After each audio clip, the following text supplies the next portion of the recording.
Beats are good. What do you say? Grand old flag. The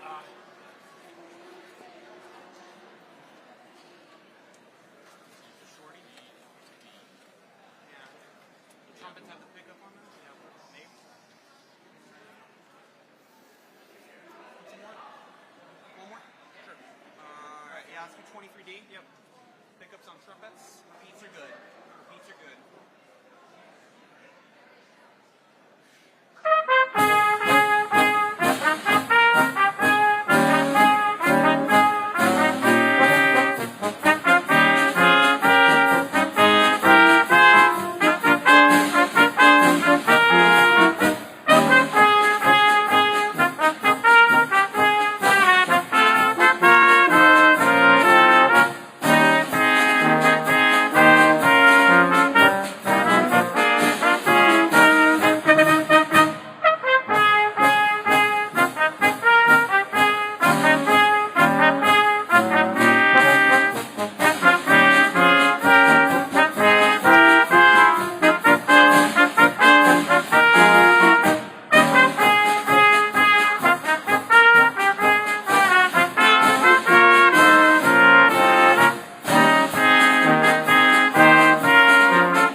Always. Senators and guests, will you please take your seats? The Senate will please come to order. This being the day and hour for the convening of this ceremonial meeting of the Senate of Pennsylvania in celebration of the semi-quincentennial of the Declaration of Independence, the Senate will please come to order. At this time, the chair would ask that everyone in attendance please take a moment to silence their cell phones. This meeting will be open with prayer. I have the distinct honor of welcoming Reverend Carolyn Cavanis, Mother Bethel African Methodist Episcopal Church, Philadelphia, Pennsylvania, to lead us in prayer. Please rise.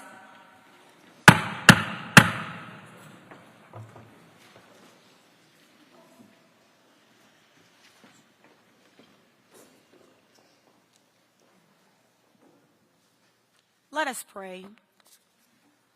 Almighty God, our Father and author of liberty and justice, we pause in gratitude at this historic moment in the life of our Commonwealth and our nation. As we gather to commemorate 250 years of this grand experiment in self-government, we acknowledge your guiding hand across the generations. We thank you for the vision and courage of our founding fathers and mothers who pledged their lives, their fortunes, and their sacred honor in pursuit of freedom. We remember with gratitude William Penn, who called this Commonwealth a holy experiment, founded on the promise that people of faith and conscience could live together in liberty and peace. Grant wisdom to the members of this Senate and to all who serve the people of Pennsylvania. Give them discernment in deliberation, integrity in decision, and humility in leadership. And where there is division, sow respect. Where there is uncertainty, grant clarity. And where there is challenge, provide courage. Remind us that liberty is not merely inherited. It is preserved by virtue, sustained by sacrifice, and strengthened by unity. And help us to honor the past, not only with our words, but with the renewed commitment to justice, compassion, and the common good. As we mark this semi-quincentennial milestone, may we recommit ourselves to the ideals that have guided us thus far: faith in you, dedication to one another, and hope for the generations yet unborn. Bless this assembly, bless this Commonwealth, and continue to guide us in this holy experiment in freedom. We say together, amen. Standing, the chair thanks Reverend Cavanis for leading us in our prayer today. The chair now calls on Senator Pennycook, Vice Chair of the Senate Veterans Affairs and Emergency Preparedness Committee and United States Army veteran, to lead us in the Pledge of Allegiance. I pledge allegiance to the flag of the United States of America and to the republic for which it stands, one nation, under God, indivisible, with liberty and justice for all. The Chair thanks Senator Pennycook for leading us in the pledge. Please remain standing. I have the honor of welcoming recording artist Olivia Rubini, who will perform our national anthem. Oh, say, can you see by the dawn's early light what so proudly we hailed at the twilight's last gleaming, whose broad stripes and bright stars through the perilous fight o'er the ramparts we watched were so gallantly streaming, and the rocket's red glare, the bombs bursting in air, gave proof through the night that our flag was still there. Oh, say, does that star-spangled banner yet wave o'er the land of the free and the helm of the brave? Woo! Woohoo!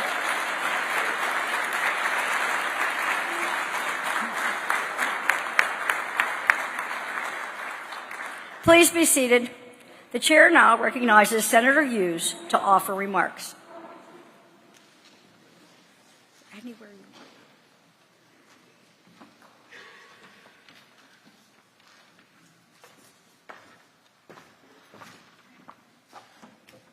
want. Gotta lift this mic up a little bit. Just a little bit. Madam President, Leader Pittman, Democratic Leader Costa, it is an honor to be in Philadelphia today to commemorate our country's 250th birthday.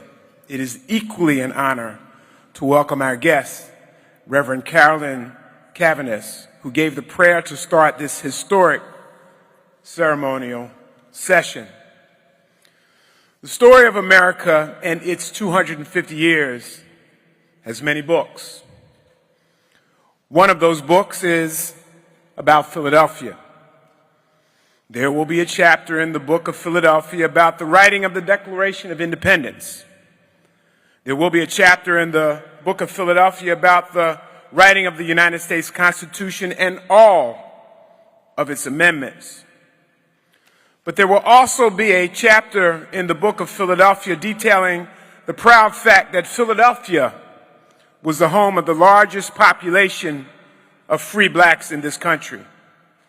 And many of those free blacks bore witness to what we now call the President's House, where Oney Judge and 8 other enslaved Africans existed and escaped. And there will be a chapter in Philadelphia's book about the creation of Mother Bethel Church and the African Methodist Episcopal faith. Mother Bethel Church and the African Methodist Episcopal faith is almost as old as this country. Reverend Cavanis is the lead pastor at Mother Bethel AME Church, the oldest African Methodist Episcopal congregation in the country. Her presence reminds us that we cannot tell the story of our nation without including the stories of our African American brothers and sisters, individuals who contributed so much to this country, often in the face of violence, enslavement, discrimination, and disenfranchisement. Discrimination is actually what galvanized Bishop Richard Allen, who was born enslaved, to found Mother Bethel in 1794. He wanted to build a worship community where congregants could focus on faith, not race or status. Over 200 years later, the Mother Bethel AME congregation represents a deep commitment to the social, spiritual, and physical development of the individuals and communities it serves. The African Methodist Episcopal Church is a global religious institution of nearly 3 million members and over 7,100 congregations. It has produced business leaders, elected leaders, college presidents, and 7 colleges and universities. And all of that was born in Philadelphia. And Reverend Cavaness leads this congregation as its 53rd pastor and the woman to lead this congregation in its storied history, the Mother Church, Mother Bethel, AME. As for Reverend Cavaness, she is a 4th-generation preacher who obtained her license to preach at just 15 years of age. She's a graduate of Barnard College and Union Theological Seminary. Since she answered the call to faith leadership at such a young age, Reverend Cavaness has a long list of career accolades from her time at churches across Pennsylvania and New Jersey. At Mother Bethel, she has led the church in making important capital improvements, launching a community garden, helping families during the COVID crisis with household supplies, tutoring, and health support. She also led the church in purchasing a multi-family unit to prevent the displacement of families due to gentrification. Reverend, Pastor, thank you for your dedication to the greater good of Pennsylvania and for joining us on this historic day and writing another chapter in this nation's history. Thank you very much.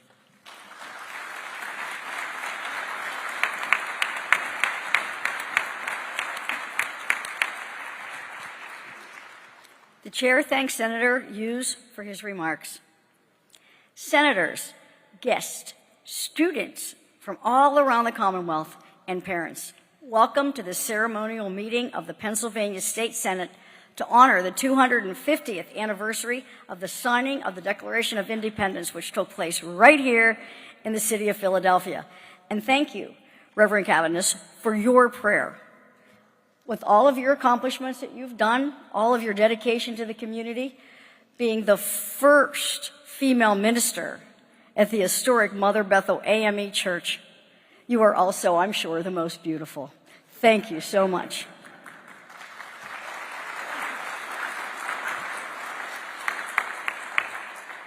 It's interesting to note that your church's story started with the purchase of a small piece of land in 1791, which is the same year the Pennsylvania State Senate story began, with our first legislative session being held right here in Philadelphia. And Olivia, thank you so much for your beautiful rendition of the national anthem. Your performance on the television show The Voice was terrific, and we wish you the best in your recording career. Today's ceremony, yes. Okay.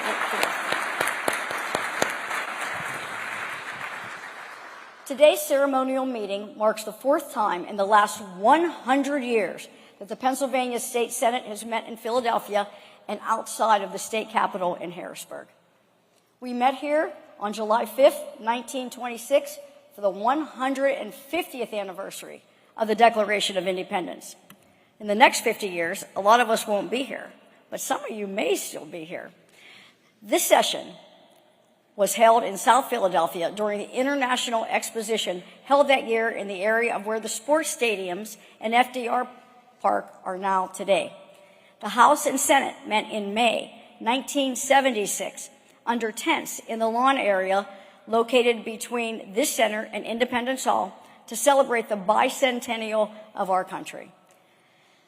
The General Assembly recognized France at that time and heard from the Prime Minister of France during that session. And finally, the House and Senate met in September 1987 in that same lawn area to commemorate the 200th anniversary of the United States Constitution, a document that was debated and discussed in that same Independence Hall. The history here is just so overwhelming. It is appropriate and fitting that the Senate gather here today to recognize the 250th anniversary of the Declaration of Independence in the city of Philadelphia, where our nation started and where the Pennsylvania State Senate started in 1791. We are, my fellow senators, we are all part of a lasting and continuing history in this great Commonwealth. The decisions that we make affect over 13 million residents. So I hope that we're all inspired by this day and this visit to the birthplace of our country to continue to do our great work each and every day. We may not agree on everything, but we are all here to do good and to follow the Constitution. And so I am honored, I can say for myself, to serve with every single one of you. The chair now calls on the clerk to read the title of Senate Resolution 304. I know you need this.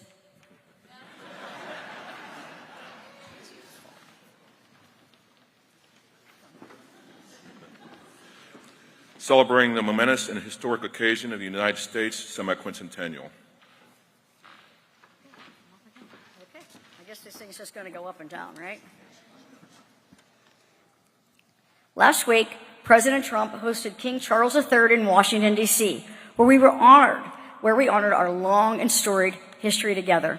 And the truth be told, it was a rocky start 250 years ago, and there were major differences between the American colonies and Britain. The Stamp Act in 1765 started the struggle and the notion of taxation without representation. Sound familiar? Then the Tea Act of 1773 led to the Boston Tea Party. After the coercive acts were adopted by Parliament in 1774, the First Continental Congress was formed, and they met here in 1775, right here in Philadelphia. Skirmishes broke out in Massachusetts, and when Britain called out massive troops, talk of independence grew. In June of 1776, Congress met at the Pennsylvania State House, which started the process for our independence. In mid to late June, Thomas Jefferson drafted the document with the help of men like John Adams and Benjamin Franklin, which was first read on June 28, 1776. It was debated and revised over a 4-day period and finally signed on the 4th of July, declaring our independence and setting out the reasons why it was so needed. And it was done again here in Philadelphia. So 250 years later, our nation unites by celebrating this long history through events in all 67 counties of our Commonwealth and in all 50 states of our country.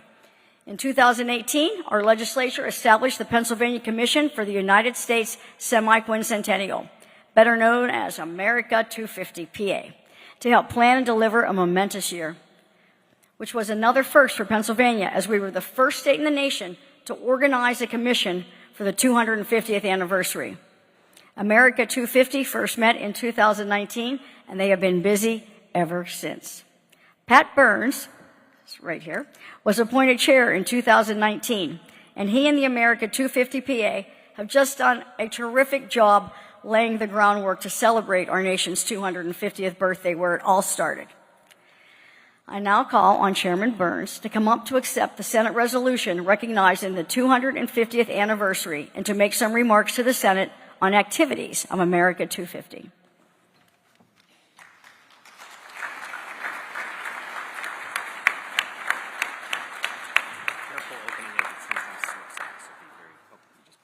Just slipped out.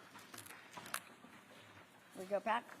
On behalf of the Senate, please accept this certificate, this beautiful certificate for all of your work. You have done a tremendous job, tremendous job. Thank you very much.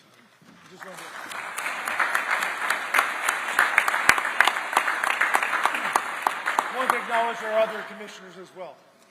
Thank you. It's going to go up again.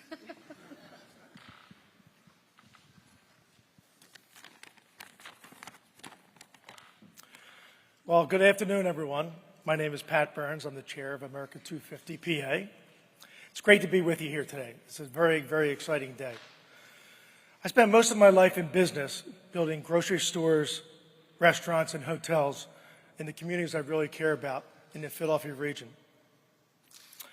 I always said to myself, if you want something done, you have to think big. You have to work hard. But most important, you have to have the right people. And that's why I want to acknowledge our commissioners. Our commissioners here today, the leadership that you have given Pennsylvania is the leading 250th commissioners throughout the whole United States. And also to our amazing executive director, Cassandra Coleman, and our amazing team as well.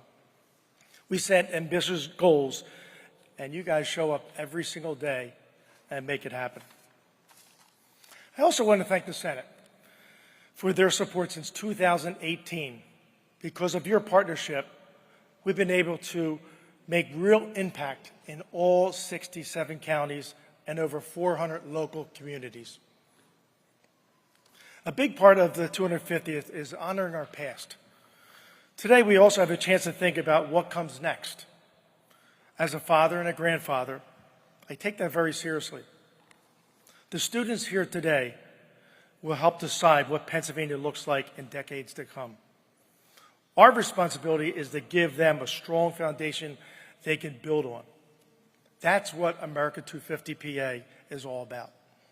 Bringing generations together, sharing our heritage and our values, and putting the young people of Pennsylvania in a position to succeed in the future.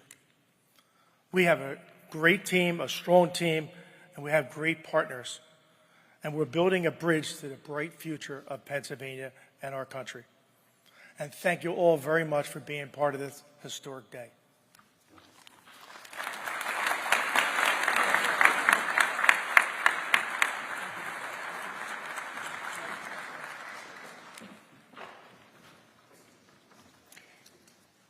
The Chair thanks Chairman Burns for his remarks.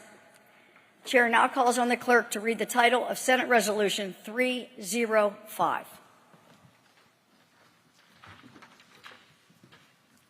Recognizing the life and accomplishments of the Honorable William Penn, founder of the Commonwealth of Pennsylvania, upon the occasion of the United States semi-quincentennial. The Chair recognizes Senator Baker to offer remarks.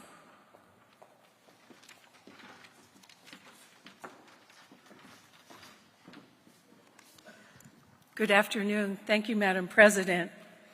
The 250th anniversary of American independence is a wonderful moment for us to celebrate our civic virtues and incredible inheritance of representative democracy that we have received. However, there is an important backstory that we duly and appropriately recognize today. Much of what became American freedom was planted and took root by our Commonwealth's founder, William Penn, who came ashore at Upland along the Delaware River in 1682. I am a proud descendant of the passengers who traveled aboard the Welcome with William Penn. The Buckman party of the Welcome consisted of William, a carpenter who ultimately settled in land in Middletown Township in Bucks County, with his wife Sarah, his daughters Sarah and Mary. And according to our family lore, Mary often sat on William Penn's lap during the more than 50-day journey here to America. William's mother, the widow Joan Bagham Buckman, and her two sons, Edward and Thomas, were among the 50 people who perished of smallpox and died at sea, never reaching the new colony. So as we gather today for this historic session of the Pennsylvania Senate in his beloved Philadelphia, his memory will never fade since his name is incorporated into our Commonwealth. Although we are commonly referred to as the Keystone State, that is a matter of geography and history. Penn's holy experiment truly captures the essence of his vision, his guidance in receiving a charter for a new colony. Other colonies were founded by individuals escaping religious persecution and exile, but none had the essential character and ethics of goodness that Penn established here. Consistent with the peaceful nature of the Quaker faith, he sought to treat Native Americans fairly and to live in harmony. Penn, the proprietor, realized that this virgin land was only virgin land to those who crossed the ocean. Pennsylvania early on became ethnically, socially, and religiously diverse. The Founding Fathers gathered in Philadelphia for the Constitutional Convention in 1787. They were deeply impressed by the breadth of worship in this beautiful city, a contrast to the state religions and persecutions in other colonies. This contributed to the freedom of religion clause contained in the First Amendment. There were other significant influences as well: discourse in the streets and meeting places, an impressive array of commercial enterprises in a vital port city, multiple publications containing competing viewpoints, medical and scientific inquiry far ahead of much of the world. This was not pure serendipity. It was blossomed fruit from Penn's plan. His framework of governance would be adapted many times, but it would never entirely be superseded. It was structurally sound. His orderly vision for how to lay out and build a city became Philadelphia, whose historic old city would birth the American Revolution and become the cradle of liberty. It might still be the nation's capital had it not been cheated out of a deal cut between Hamilton, Jefferson, and Madison. The city remains a worthy flagship of metropolitan greatness. If only our ancestors and legislatures had heeded Penn's wise counsel, in, quote, all debates let the truth thy aim, not victory or an unjust interest, quote, close. Penn had seen European royalty consumed by the quest for power, domain, and profit. He saw fortune and favor shift when kings died or were ousted. A man of devout belief, Penn was persecuted and imprisoned, yet he did not doubt and he was not daunted. One of the popular terms of legislative debates and court decisions is originalism. This does not begin with the Declaration of Independence in 1776 or the Constitution of 1789. We would do well to re-examine his guiding principles, his grounded ethics, his visionary plans, his sense of sacrifice to benefit a community of worshipers and a colony where goodness would reign. So if we are all truly committed to providing wise leadership and inspiring example, William Penn offers clear guidance as profound as a biblical proverb, quote, if we would mend the world, we should mend ourselves and teach our children to be not what we are, but what they should be. William Penn is a man who was humble before his God, worthy of our honor and respect today and in the future. Thank you, Madam President.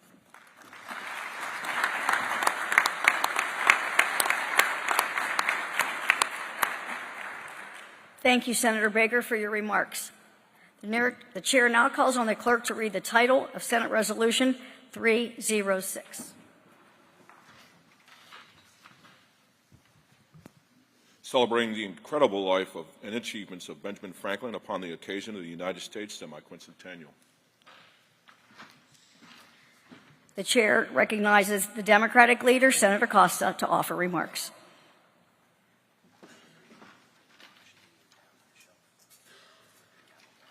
Excuse me, Senator Costa. I'm getting bossed around. Thank you, Madam President. Colleagues and guests, good afternoon. Thank you first and foremost for the opportunity to be part of today's celebration, something that's very, very important to all of us here and certainly to our members of the Senate of Pennsylvania. Today I rise to honor Benjamin Franklin, one of Pennsylvania's greatest minds and America's proudest founding members. Born in 1706, Benjamin Franklin wore many hats. As a writer, a scientist, an inventor, a statesman, a diplomat, a printer, a philosopher, and also a musician. He also was a vegetarian, which many folks didn't realize. A thinker and an innovator ahead of his time, Ben Franklin was committed to exploration, experimentation, connectivity, freedom, and the incontrovertible power of the written word. As a statesman and a politician, Ben Franklin is the only person to have signed the Declaration of Independence in 1776, the Treaty of the Alliance with France in 1778, the Treaty of Paris in 1783, and the United States Constitution in 1787. And as a printer and a publisher, he personally shaped public discourse around the colonies, serving as America's first Postmaster General and as the owner of Poor Richard's Almanac and the Pennsylvania Gazette. And as a scientist and an inventor, he advanced knowledge in ways that continue to benefit us today. Among his inventions were the lightning rod, bifocals, and the glass harmonica, as well as the Franklin stove. And as a civic organizer, he established libraries, educational academies, and public institutions that today remain a cornerstone to many of our communities. His enormous body of work reflected a belief that learning and innovation should serve the public good, and his legacy continues to exemplify the power of curiosity, the power of reason, and practical ingenuity. Franklin also maintained a deep and enduring relationship with our Pennsylvania legislature, where we were all blessed certainly to serve today as we know it today. But over the course of his time in the legislature, he served as a clerk, an assemblyman, as a speaker, and a representative of the body abroad. In fact, the legislature entrusted him with many significant responsibilities, including his appointment to the Second Continental Congress. This semi-quincentennial invites us to reflect on the full, unvarnished history of our nation, even the uncomfortable parts. Ben Franklin serves as a reminder that all of us have the capacity to evolve our beliefs for the better. As a young man, Ben Franklin held at least 6 slaves and also advertised the sale of men and women in his newspapers as a source of revenue. But thanks to the influence of American Quakers and black students, Franklin became an active abolitionist. He freed his slaves and fought for humanity, education, and political representation for all people, including formerly enslaved people. So today, as we celebrate the 250th anniversary of our nation's founding, we should be mindful, and I am mindful, of the work that Ben Franklin left for us to be able to finish after his passing at the age of 84 in 1790. We must continue to engender a spirit of ingenuity among all Pennsylvanians and strive for a nation of freedom, virtue, and justice. Thank you very much for the opportunity. Thank you, Mr. President.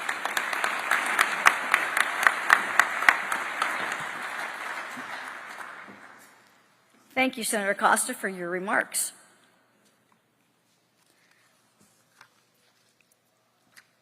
We're going to have a little bit of music.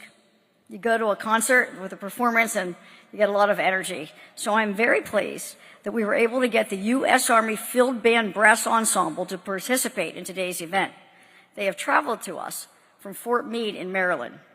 You have already heard a great performance from them just prior to the start of our meeting, and I now recognize the U.S. Army Field Band Brass Ensemble, led by Master Sergeant J.G. Miller, to provide us with some more outstanding music.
Thank you to the U.S. Army Field Band Brass Ensemble for that performance.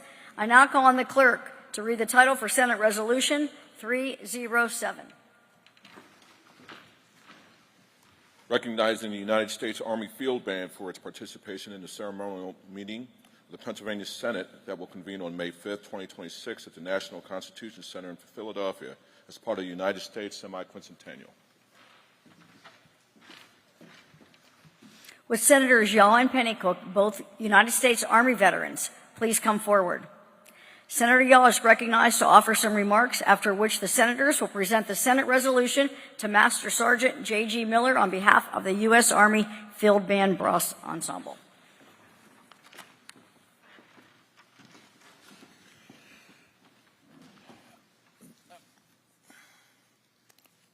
Thank you, Madam Chairman. I guess I'm almost a little speechless. All I can say after that performance is, wow. I am very, very humbled to be asked to give a few remarks about this ensemble. The reason I was asked to do it is, Senator Pennycook, we're both Army veterans. I just happen to be the oldest Army veteran in the Senate. That's how I got here. I mean, she outranks me significantly. Age does have its privileges. As we gather today to commemorate our nation's semi-quincentennial with special Senate session, we're reminded that moments like this are strengthened by those who help bring history to life. Today, we are deeply honored to welcome the United States Army Field Band. This distinguished ensemble has a long and remarkable tradition of service through music. Their story stretches back to the closing days of World War II, when Chief Warrant Officer Chester Whiting assembled a group of soldiers who had served in combat, and each had an extraordinary musical talent to put them in a new mission. They lifted the spirits of their fellow troops and strengthening the connection between the Army and the communities across the nation. From those early years, touring the country and earning the name, the $1 Million Band, to their evolution into the Army Field Forces Band and eventually the United States Army Field Band, they have carried out a singular and enduring charge to share the story of the Army and its traditions to its people with the audiences all across America. Today, they continue that mission with an exceptional dedication, reaching audiences worldwide through live performances, multimedia programs, and innovative musical outreach. Their presence here today is both ceremonial and a symbol as we recognize 250 years of the American story. Their music reminds us of the courage, service, shared values that have caused our great nation from its founding to the present. If you listen to the songs, all of those things are obvious today. Probably there were a few tears in some eyes out there, I would think, after listening to that performance. So on behalf of the Pennsylvania Senate, we extend our sincere gratitude to the United States Army Field Band for joining us in this historic commemoration and for their unwavering commitment to honoring the legacy of the United States Army and the ideals that define our nation. Thank you.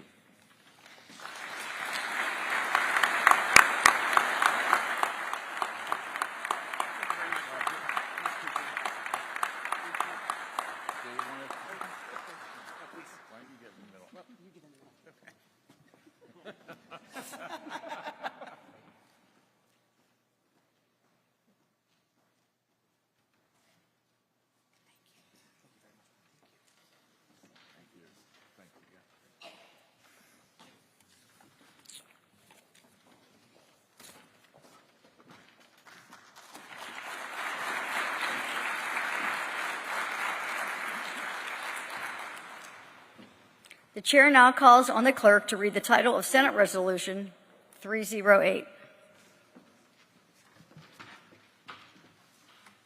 Celebrating the city of Philadelphia upon the momentous occasion of the United States semi-quincentennial and commemorating the convening of the ceremonial meeting of the Pennsylvania Senate at the National Constitution Center. The chair calls upon Senators Tartaglione, Hughes, Haywood, Street, Saval, and Picozzi to come to the microphone to the left of the stage, and the chair recognizes Senator Tartaglione to speak on the resolution.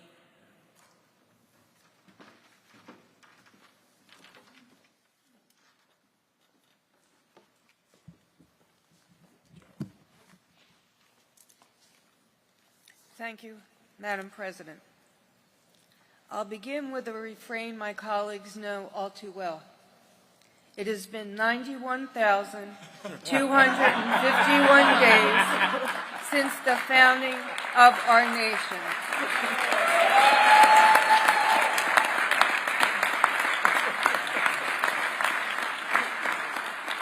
What can I say? I'm a creature of habit. But to the point, it is truly an honor to be here today in my home, the city of Philadelphia, the birthplace of democracy. 250 years ago, the course of history changed forever in this city. Bold ideas took shape. Ordinary people made extraordinary decisions, and a new nation was born. Philadelphia is where our identity as Americans was forged. It was here that the First Continental Congress convened. It was here, just 3 blocks south, that the Declaration of Independence was debated, drafted, and signed. And it was here that the promise of freedom and self-governance was first declared to the world. These moments are the foundation of everything we do as lawmakers today. They are the first heartbeats for the birth of democracy across the modern world. And as members of the Pennsylvania Senate, it is especially meaningful for us to gather here in this very place where our guiding principles were first put into action. As we mark our nation's 250th anniversary, we are reminded that Philadelphia has always been a city of firsts. First in freedom, first in innovation, first in shaping the American story. But just as importantly, Philadelphia continues to lead. It is a city defined by its resilience, its diversity, and its unwavering belief in opportunity. It is a city that continues to welcome people from all walks of life and give them a chance to build a better future. And it is a city that still reflects the same spirit of determination and progress that guided our founders 250 years ago.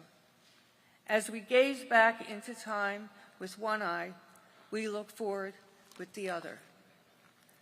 Towards that future, here we renew our commitment to the values that were born here: freedom, equality, and the responsibility to serve the people. Because the work that began in Philadelphia 250 years ago is still ongoing.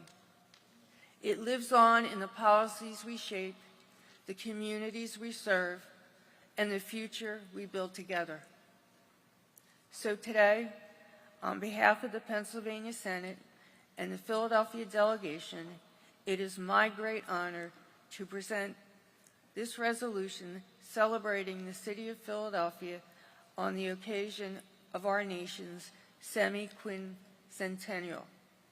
To Mayor Sherelle Parker and Council President Kenyatta Johnson, I thank you for your leadership, your partnership, and your continued commitment to preserving and celebrating this city's extraordinary legacy. Thank you for welcoming us here today as we honor only the past, but the future of our Commonwealth and our country. And finally, thank you to Philadelphia, the great city where it all began. May you continue to defy the odds and show us what is possible. Thank you. Welcome the Honorable Kenyatta Johnson, President of the Philadelphia City Council, to receive a copy of the resolution.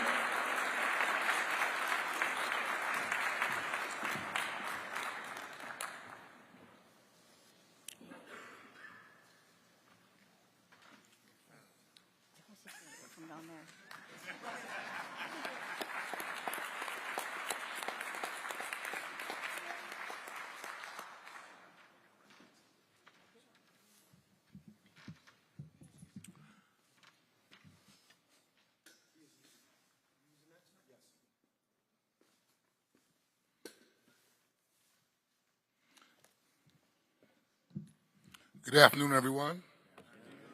Good afternoon, everyone.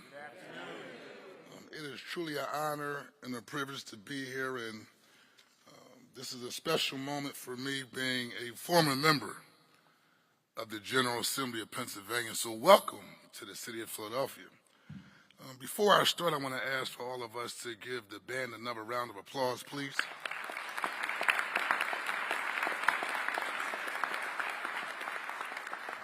On behalf of the city of Philadelphia, I want to thank Pennsylvania State Senate for this honor and for the convening in the birthplace of American democracy.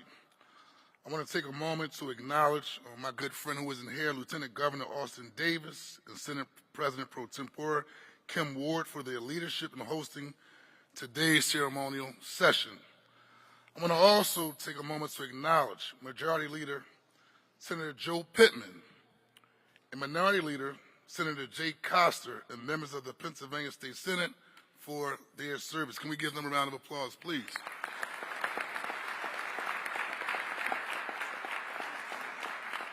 But also, I am extremely proud to recognize Philadelphia's Senate delegation, including my friend from South Philadelphia, State Senator Nikhil Saval, who's the chair. Let's give him a round of applause.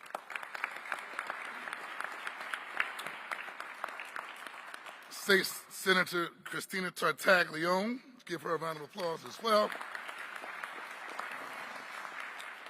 My childhood friend, State Senator Sharif Street. Another good friend, State Senator Art Haywood. Another good friend, Senator Joe Picozzi. My big brother from West Philadelphia, State Senator Vincent Hughes. I have another big brother who's a mentor. I'm going to call him out because I do not see him. When you do see him, let him know that I did call him out, and that's State Senator Anthony Hardy Williams.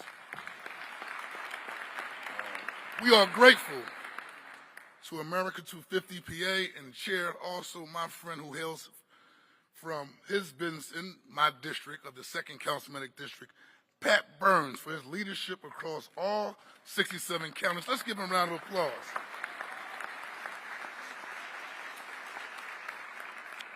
For helping bring this commemoration to the life across the Commonwealth. A special welcome to the students joining us from across Pennsylvania. Your curiosity, your voice, and your participation matter. You are shaping what the next chapter of our democracy will look like. Let's give our young people, the future leaders of now, a round of applause, please. On behalf of the City of Philadelphia, I proudly accept this resolution as we approach 250 years of the American experience, a milestone grounded here in the City of Philadelphia. In this city, bold ideas became action. The Declaration of Independence was signed here. The Constitution was debated and defined here. That legacy continues to guide us. The values that shaped our founding, freedom, opportunities, and self-determination, continue to guide the work ahead as we strengthen communities and expand access for all. Philadelphia remains committed to putting those ideals into practice every day across our neighborhoods, our schools, and our civic institutions. As we look toward 2026, we have a chance to reflect on our history, celebrate our progress, and move forward with purpose to build a more inclusive and equitable future for all. I want to thank the State Senate, to our state leaders, and to all distinguished guests for being part of this historical moment. Philadelphia is honored to stand with you, and again, as I mentioned early on, welcome to the City of Philadelphia. And I want to remind individuals that this country has said, if you want to enjoy 2026, the City of Philadelphia is the #1 destination to celebrate the 250th celebration of America. Thank you very much, and God bless.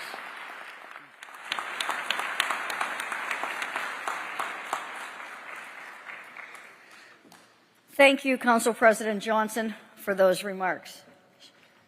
Is she here? As I mentioned earlier, the formation of America 250 PA by the legislature took place in 2018. Chairman Burns talked about the many activities that the group has been involved in and will continue to be engaged in this year. When the Senate was working on the planning for today's event, we reached out to America 250 PA to determine how they could be involved with our ceremonial meeting. And the truth be told, they wanted this, they called us, and they kept it going. So thank you very much, because this is phenomenal. And if it doesn't make you feel patriotic, it should. You want to stand up so we can give you both applause? Come on, stand up.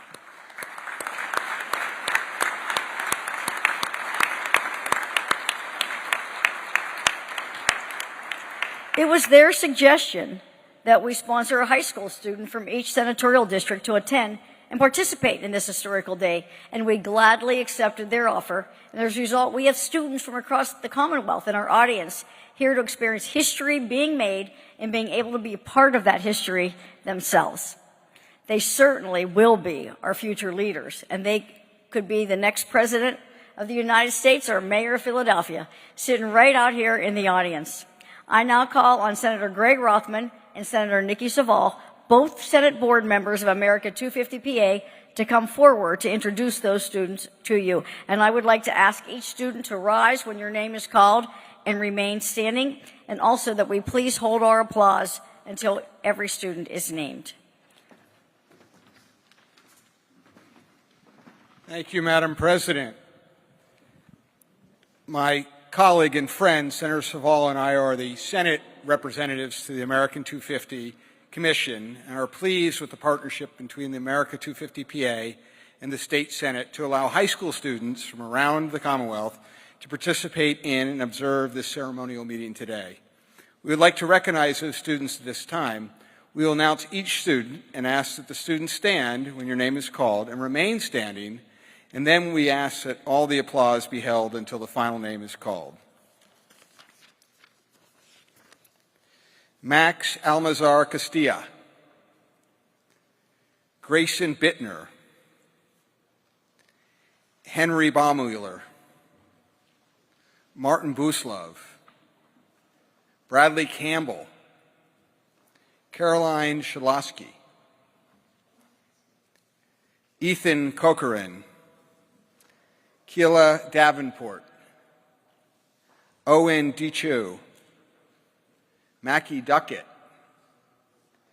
Henrik Elk, Vincenzo Espinito, Olivia Fleming, Lauren Galvin, Kevin Gilmore, Luca Giordano, Cameron Hoffield, Mariah Jackson, Ainsley Lango. Samira Madison, Atifa Mahera, Madison McCrae, Tyler McCreary, Ash Ridge, Luca Rivera, Caleb Ross,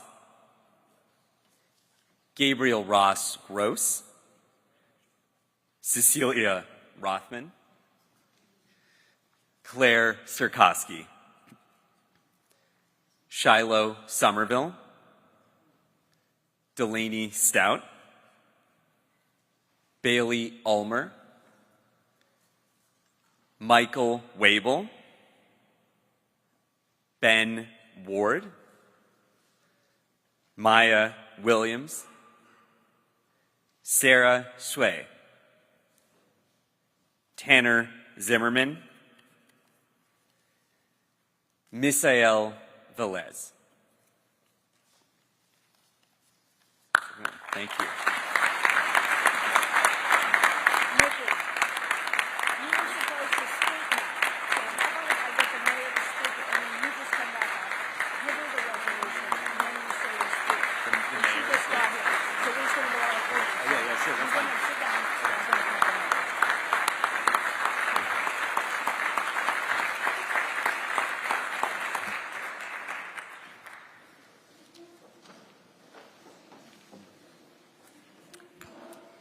It is now my pleasure to introduce to you the mayor of Philadelphia, Mayor Sherelle Parker. Please join us. Give her a hand.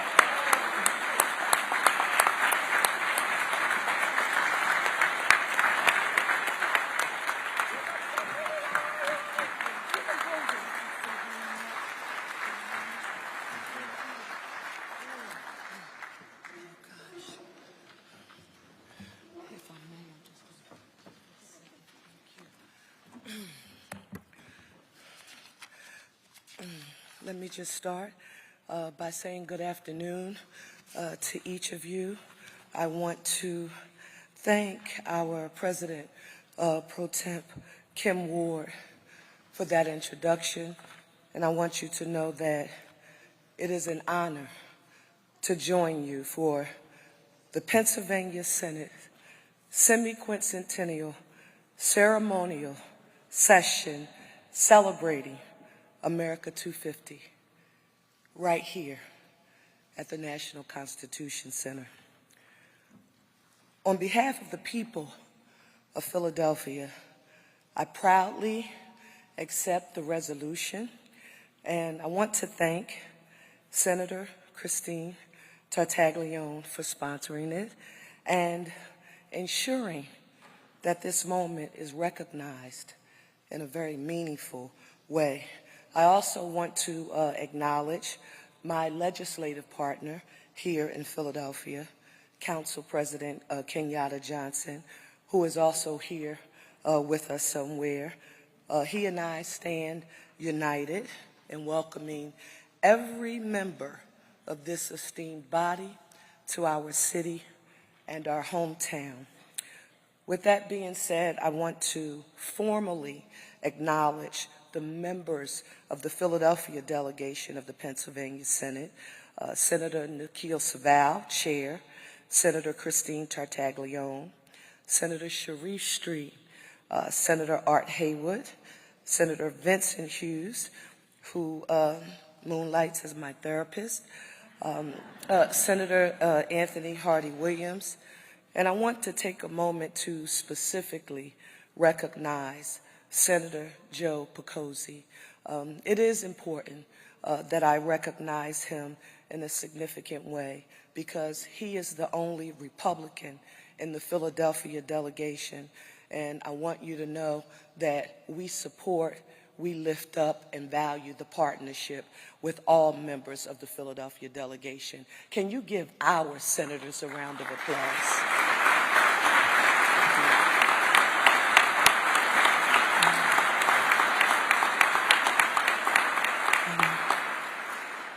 As mayor of the city of Philadelphia, that's important for me to affirm because in a moment where it is easy to draw lines and stay in corners, what matters most is leadership and that willingness to step across those lines to do what is important and essential for all residents of the Commonwealth of Pennsylvania and for us who represent the city of Philadelphia as well. It's with that sentiment in mind that I want to wholeheartedly thank, in a very significant way, President Pro Tem Kim Ward, Majority Floor Leader Joe Pittman, and Minority Floor Leader Jay Costa, and my leader, Vincent Hughes. All of us, we've worked together before, and I look forward to working with each of you on behalf of the citizens of Philadelphia, and I'm going to make sure that I do everything in my power to ensure that we have the ability to do great things for our citizenry together. This moment requires leadership that's willing to sit at the table and listen, leaders who are willing to work together to deliver real results. Philadelphia moves forward when leaders choose people over politics. That's when we see our agendas benefiting the people we are elected to serve. And this delegation, with this convening here today, together, you show what it looks like when we work together to get things done. And why does that matter? It matters even more when you consider where we are. Because 250 years ago, that same spirit lived right here. And this resolution reminds us, and I quote, that the roots of our national heritage were established right here in the city of Philadelphia. Right here where the First Continental Congress convened, and right here where the Declaration of Independence was debated and adopted and first read publicly to the people. So I want to say something to the students who are here with us today, and I want you to hear this clearly. It was an honor to see you all stand earlier and be recognized. I want you to know that you are not just learning about history, that you are standing in it. And one day, like even right now, it is your responsibility to help shape what comes next. This resolution also reminds us that this moment should do what I reference as when you have a milestone year in a marriage, like 25 or 50 years, and a couple decides that they want to renew their vows. This semi-quincentennial celebration, 250 years of democracy, it is an opportunity for all of us to renew our respective individual commitments to democracy, and then for each of us in our own right. And it may not look the same depending on who we are, but each of us has a right and an opportunity to decide how we will use our own individual talents and gifts and our purpose in life to make our nation, our democracy, our commonwealth, and this city to do everything that we can to make it a more perfect union. And each of us has a role in doing that. So this spirit that should be about us and in the air right now, the spirit is about freedom. It is about representation. And it's about building a government that works for the people. So in closing, throughout 2026, Philadelphia is proud to host a year-long celebration of this milestone. We're welcoming the nation and the world, showcasing all of our legacies as a city of many firsts.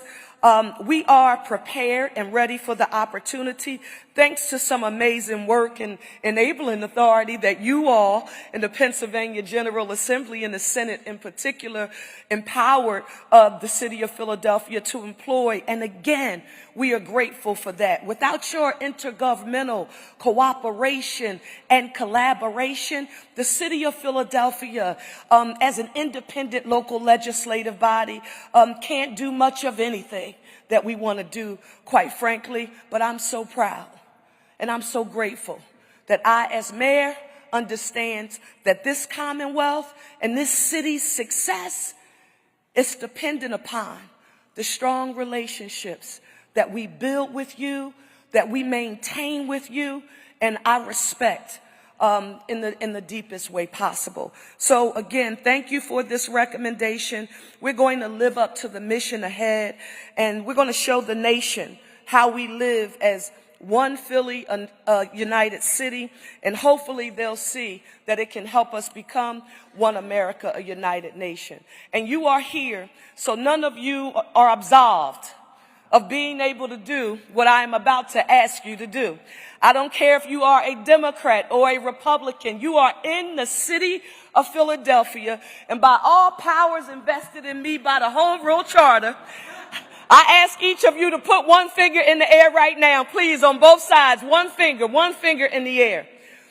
I want you all to repeat after me and say, one Philly, a united city, one America, a united nation. You sound like Bostonians. We need to do that again. One more time. The gram is rolling. Philadelphia. Let me hear you all say, one Philly, a united city, one America, a united nation. Now that's how the Commonwealth of Pennsylvania does it.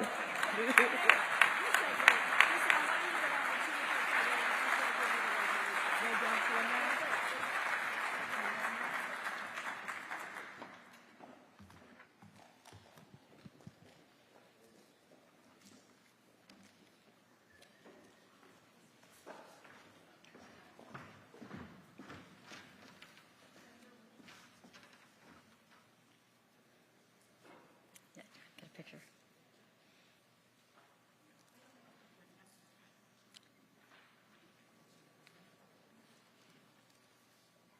Go ahead. Go ahead.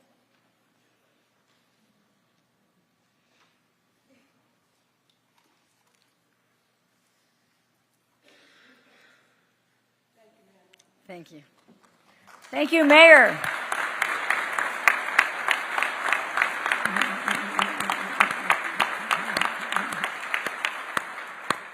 Really, seriously, who couldn't love her? The chair now calls on the clerk to read the title of Senate Resolution 309. Recognizing the National Constitution Center in Philadelphia for hosting the Pennsylvania Senate for a ceremonial meeting on May 5th, 2026 to celebrate the United States semi-quincentennial. The chair recognizes Senator Saval for remarks.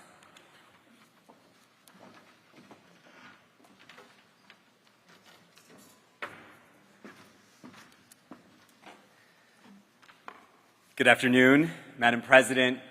Good afternoon, colleagues.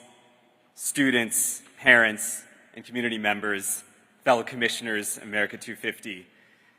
I rise today to offer a resolution recognizing this space where we are gathered today, our National Constitution Center in the 1st Senatorial District, the best district, for the use of this exquisite space and for the gracious hospitality of its workers as we gather in honor of the 250th anniversary of the signing of the Declaration of Independence and the birth of American democracy.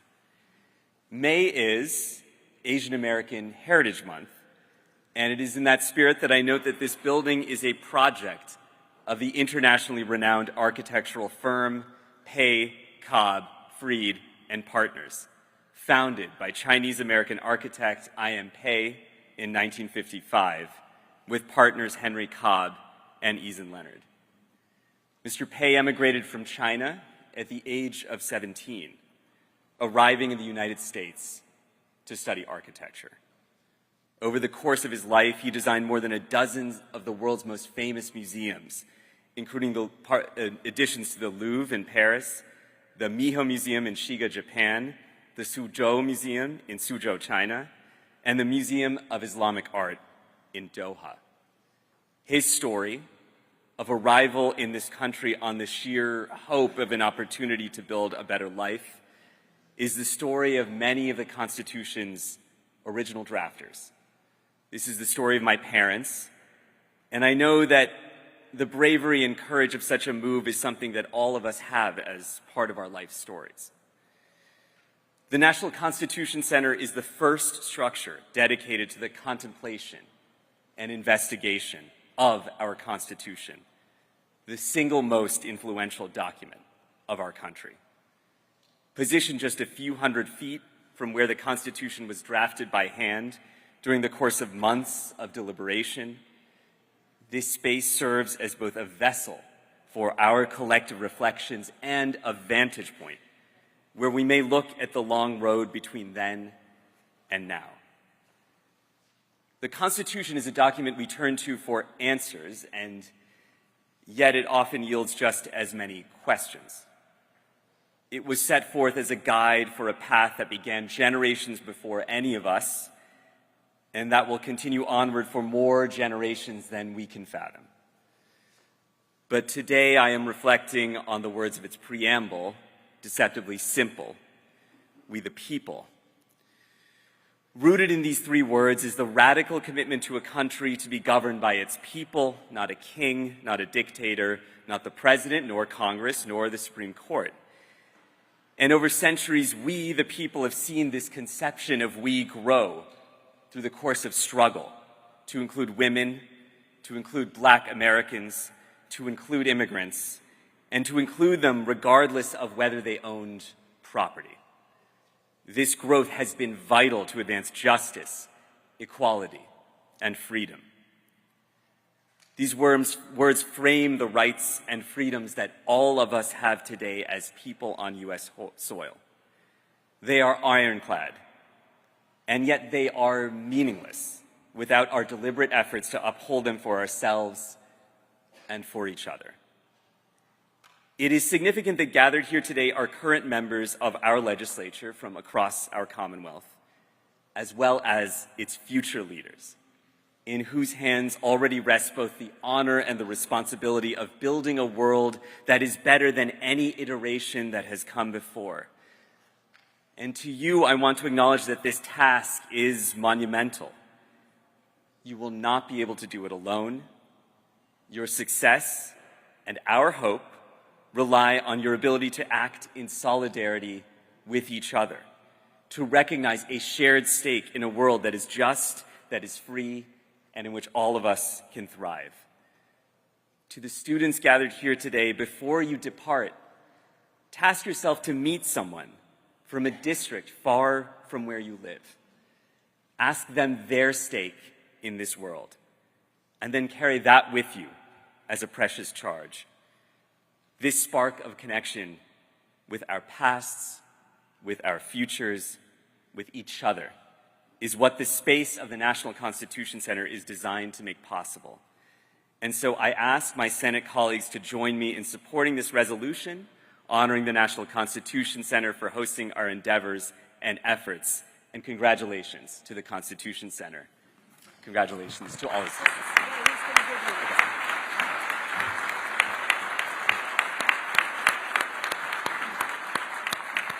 The chair thanks Senator Saval for his remarks, and I would like to welcome Vince Stango, Interim President and Chief Executive Officer of the National Constitution Center, to receive a copy of the resolution.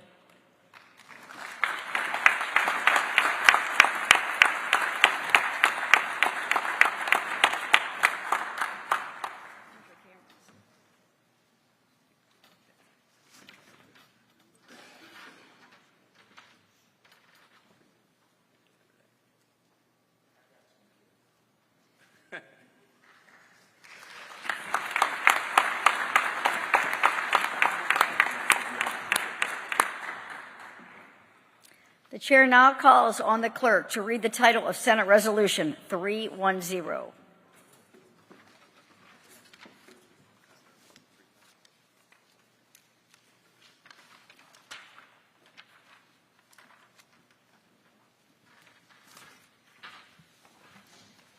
Commemorating Independence National Park in Philadelphia for hosting the Pennsylvania Senate for the ceremonial meeting upon the momentous occasion of the United States semi-quincentennial. Chair recognizes Senator Argyle for remarks.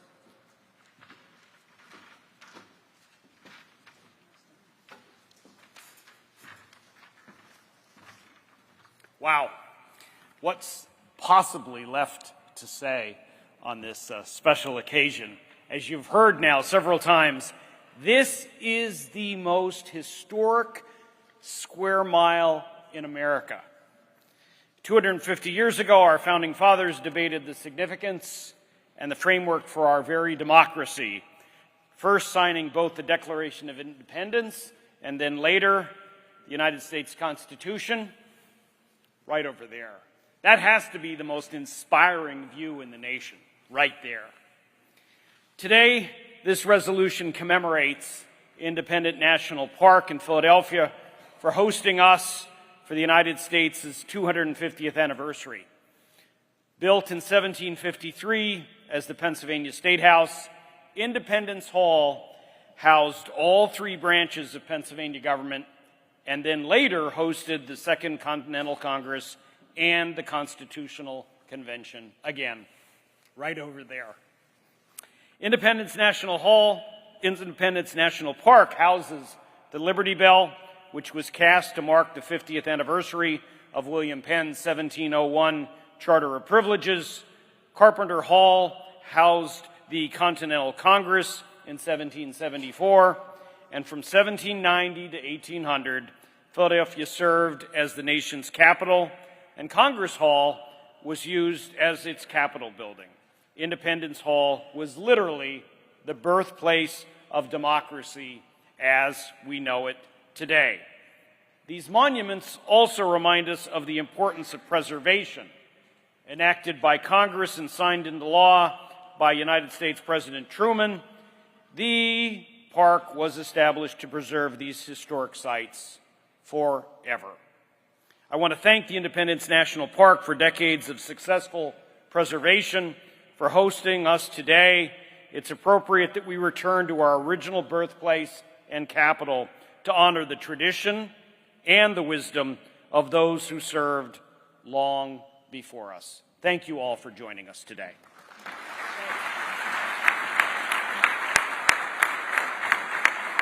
Wait, David. Dave.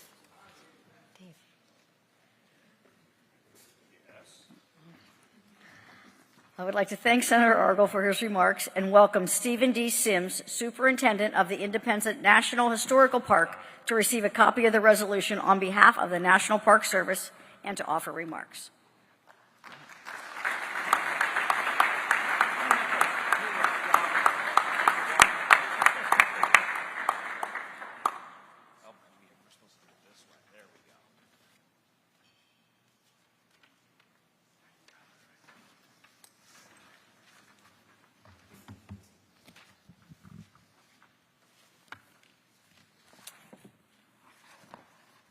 Good afternoon. Madam President, senators, and distinguished guests, thank you. It's truly an honor to stand before you today representing the men and women of the National Park Service, and particularly the extraordinary team at Independence National Historical Park. On behalf of the entire workforce, I offer my sincere gratitude to the Pennsylvania State Senate for this recognition. We accept this resolution with humility and with a deep sense of responsibility to the American people and to the enduring ideals born right here in Pennsylvania. And it is especially meaningful to gather with you here in this moment of reflection and continuity. In 1976, during our nation's bicentennial, the Pennsylvania General Assembly met just outside Independence Hall, under tents on the very grounds where history was made. During that gathering, members visited Independence Hall and recognized the National Park Service for its stewardship of this sacred place. 50 years later, as we approach the semi-quincentennial, you once again return to this place and once again extend that recognition. That continuity matters. Before it was known to the world as Independence Hall, in 1776 it was the Pennsylvania State House, a working seat of government where leaders gathered, debated, and ultimately changed the course of history. So today is more than ceremonial. It is a powerful reminder that the work of democracy is ongoing and that this Commonwealth remains deeply connected to the founding of our nation. And as we look ahead, the sense of purpose is only growing stronger. We are now on the doorstep of the semi-quincentennial, the 250th anniversary of the United States. At Independence National Historical Park, preparations are well underway to ensure that this moment is not only commemorative, but meaningful, relevant, and worthy of generations who will inherit it. And I want to be clear, this work is not happening in isolation. It is being driven by an outstanding staff, dedicated public servants who show up every day with passion, professionalism, and an unwavering commitment to preserving and sharing our nation's history. It is strengthened by our partners across the historic district, organizations who bring creativity, energy, and collaboration to everything we do. And it is made possible by the strong and steady support of this body, of elected officials at the federal, state, and local levels, and of a community that understands just how special and how essential this place is. Together, we are building something worthy of recognizing 250 years of progress, and you can already see it taking shape. On May 12th, we will host United for Independence, a powerful volunteer event bringing together the Historic District partners and community members for a day of beautification and stewardship across Independence Mall. It is a simple idea, but a meaningful one, taking collective ownership of a place that belongs to all of us. This summer, Independence Mall will once again come alive through Wawa Welcome America celebration, beginning with a gospel concert on June 28th, followed by a performance of the U.S. Army Field Band on July 2nd, and culminating in the Pops concert on July 3rd. These are not just events. They are opportunities for people to gather, reflect, and celebrate what unites us. On July 1st, we will mark the reopening of the First Bank of the United States, the first time since 2002, bringing new life and new stories to one of our nation's most significant financial landmarks. July 2nd, we will feature Red, White, and Blue To Do, a vibrant citywide celebration of patriotism and community. And on July 4th, as we commemorate the birth of our nation, we will install a time capsule on Independence Mall, an offering from this generation to the future, a moment of reflection and a reminder that history is not just something we inherit, it is something we create. That same day, we will gather for the Celebration of Freedom ceremony, a cornerstone event that brings people together in a shared reflection on the meaning of independence and the enduring promise of liberty. We will also continue one of our most cherished traditions, the annual bell tapping of the Liberty Bell by descendants of the signing of the Declaration of Independence, a powerful and personal connection across time. And throughout all of this, visitors will experience a refreshed Independence Hall, inside and out, along with a new Great Essentials exhibit in the West Wing, opening early June, which will help tell the story of the founding documents in ways that resonate with today's audiences. All of this work, every event, every restoration, every exhibit is guided by a simple but powerful idea that while visitors may not remember every fact, every date, every detail, they will remember how they felt. And our responsibility together is to ensure that what they feel here is something lasting, something that inspires them to engage, to reflect, and to carry forward the promise of this nation. Because the story of America is not finished. It is still being written by all of us. So as we accept this resolution today, we do not do it as a culmination, but as a call to continue preserving, to continue telling the full and complex story of our nation, and to continue creating spaces where people can connect, not just with history, but with each other. Thank you for your support, thank you for your partnership, and thank you for helping to ensure that the next 250 years are as meaningful and as enduring as the first. Thank you.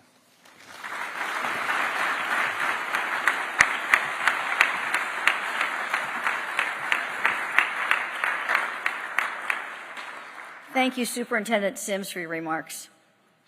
Well, our ceremonial session is about to come to an end, but before we leave, I do want to take one more minute to say thank you to Pat Burns and Cassandra Coleman. Cassandra has been in every county. She is the Executive Director of America 250 PA. How about a round of applause?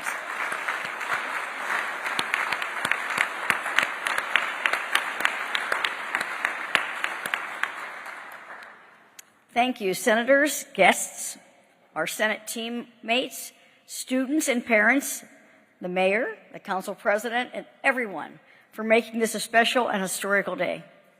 We followed in the tradition of previous Senates and met here in Philadelphia in 1926 and 1976 for their anniversaries of the Declaration of Independence. And I don't know about you, but I'm feeling patriotic. How about it? Maybe we should do a budget today. Maybe we should get right on that. Tomorrow, we'll return to the state capitol to continue to do the business of the Senate and debate and discuss legislation for the betterment of the Commonwealth and the people who sent us to represent them. For our students, I would ask that you meet with your senators for a photo opportunity in Signers Hall, which is to my right and your left. Senators Argyle to Senator Gephardt immediately when this meeting ends, and then Senators Haywood to Senator Pittman beginning at 2:40, and Senators Rothman to Senator Yaw at 2:50, so that we don't have everybody waiting at once. You should have received a card which you'll be able to use to scan and find the pictures from today's event, and those pictures will be available beginning Friday. Thank you again for being here and being part of this historical day. The meeting is adjourned.